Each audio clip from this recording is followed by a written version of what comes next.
Good morning, শুভ সকাল। কেমন আছেন বন্ধুরা? আশা রাখছি খুব ভালো আছেন, আর আমরাও খুব ভালো আছি।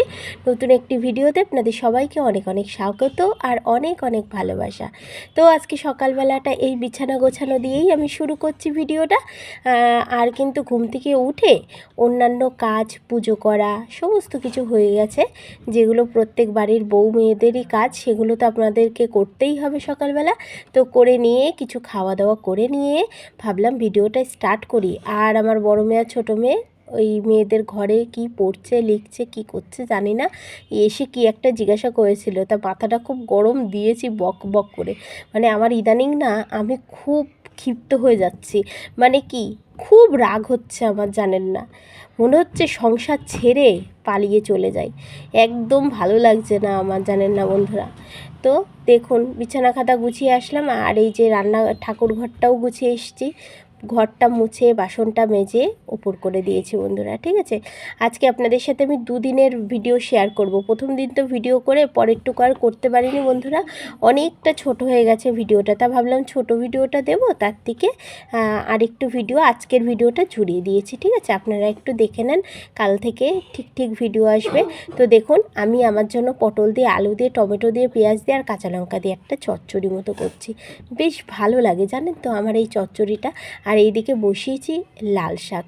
আজকে জানেন বন্ধুরা, লাল শাকটা একটু অন্যরকম করে করলাম, মানে একটু খালি মানে কড়াইতে শাকটা দিয়ে দিয়েছি, দিয়ে ভালো করে একটু লবণ দিয়ে নেড়ে চেড়ে, যে এই দেখুন রান্না হয়ে গেছে। এই যে স্যালাডটা তো কেটে রেখে দিয়েছি, আর এইদিকে দেখুন আমার দেশি মুরগির ঝোল হয়ে গেছে। আজ আর আপনাদের সাথে আমি শেয়ার করলাম না, কারণ বহুবার এই রান্নাটা আপনাদেরকে আমি দেখিয়েছি।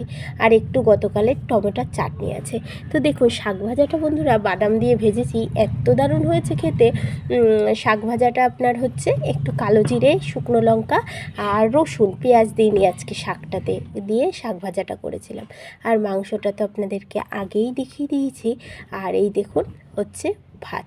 আর আপনাদেরকে এবার পটল চচ্চড়িটা দেখিয়ে দেবো। আমি কিন্তু এটার নাম দিয়েছি পটল চচ্চড়ি। এতে একটু আলু গেছে, তাই কি পটলের পরিমাণটা একটু বেশি বলে এর নাম দিয়ে দিয়েছি পটল চচ্চড়ি। তো দেখুন বন্ধুরা, আমার ছোটো মেয়েকেও আমার বড় মেয়ে কি দারুণ করে চুলটা বেঁধে দিয়েছে। আর আমার বড় মেয়ে অনেক কিছু পারে জানেন তো, টুকিটাকি কাজ করতে। আর আমি কিন্তু ওইদিকে ঘর মুছছি, হ্যাঁ, সেটা আর আপনাদের সাথে দেখাইনি। তো দেখুন বন্ধুরা, চলে এসেছি অনেকখানি পর, যখন আমার সমস্ত কাজ হয়ে গেছে। আর আজকে আমার রান্না যে কত তাড়াতাড়ি হয়ে গেছিলো, হ্যাঁ, কত তাড়াতাড়ি। আমার হাজব্যান্ড বাড়ি আসার আগে আমার রান্না বান্না শেষ। তো বড় মেয়ে বলছে, মা আসো, তোমাকে একটু মাথায় একটু হেনা করে দিই, একটু কালার করে দিই। আমি যে কী করে দিবি? বলছে আসো মা, তোমাকে একটু কালার করে দিই। তো গার্নিয়ারের একটা কালার আছে, ওই কালারটা কী কালার যেন, বার্গেন্ডি, তাই না গীতাঞ্জলি?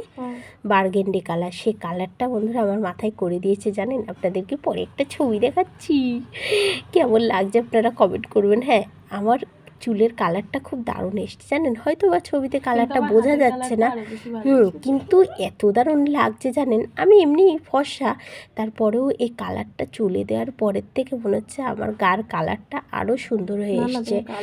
আর দেখেছেন আমার পেছনে কেমন লাগে ওই, তারপরে ও সুন্দর করে করে চুলে দিয়ে দিচ্ছিল, আমার যে কি ভালো লাগছিল জানেন। দেখুন আমাকে কেমন লাগছে দেখতে, এই দেখুন কেমন লাগছে অবশ্যই কিন্তু জানাবেন। তারপর চলে এসেছি ছাদে, যুদ্ধ অভিযানে। দেখুন আমার গাছে জল দিতে হবে, নইলে আমার খুব দুঃখ লাগে আমার গাছে জল না দিলে, মনে হয় গাছগুলো শুকিয়ে যাচ্ছে বন্ধুরা। আজকে দুটো গাছ নিয়ে আসলাম, সেটা তো একটু পরেই আপনারা দেখতে পারবেন এই ভিডিওতেই।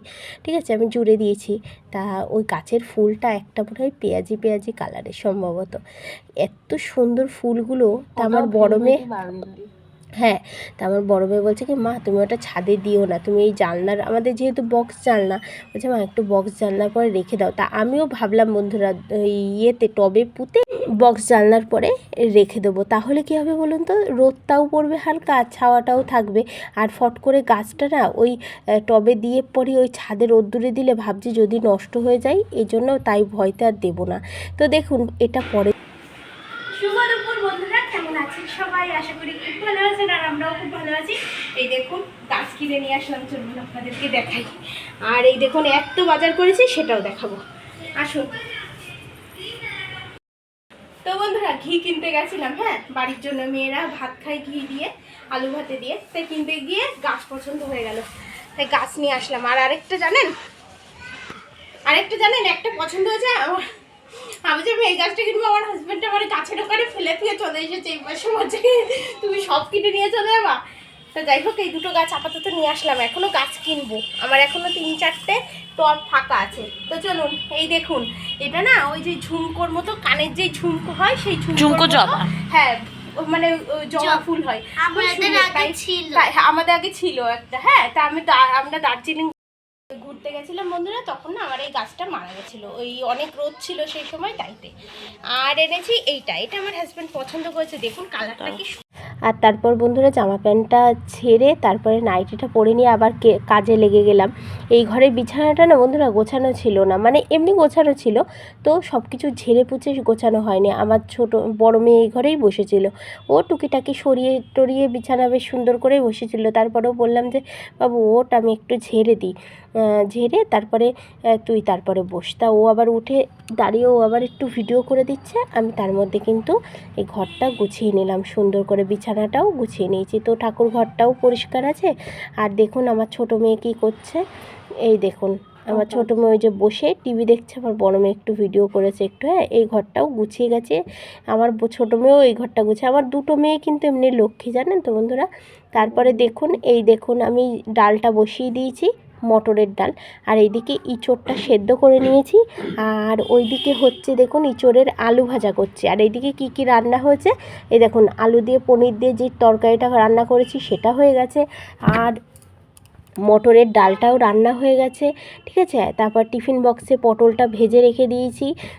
আর আমি না বন্ধুরা মনে মনে কী ভাবছি জানেন, ধরুন এই তরকারিগুলোই বাটিতে রাখি, একটা প্লেট দিয়ে ঢাকি, কিন্তু আমি ভাবছি কি আমি না টিফিন বক্স কিনে নেবো বেশ বড় বড়, আমার একটা আছে ওই সাইজের কিনে নেবো। তাহলে ডাল তরকারি সব ওইগুলোতে রাখবো, আর ঢেকে ঢেকেও রাখতে পারবো, তবে ফ্রিজে রাখলেও রাখতে পারবো, তাই না। আর এই দেখুন ইঁচড়ের তরকারিটা রান্না করেছিলাম। এর পর দিন আপনাদের সাথে আমি ইঁচড় রান্নাটা শেয়ার করব বন্ধুরা। ভিডিওটা এখানেই শেষ করছি।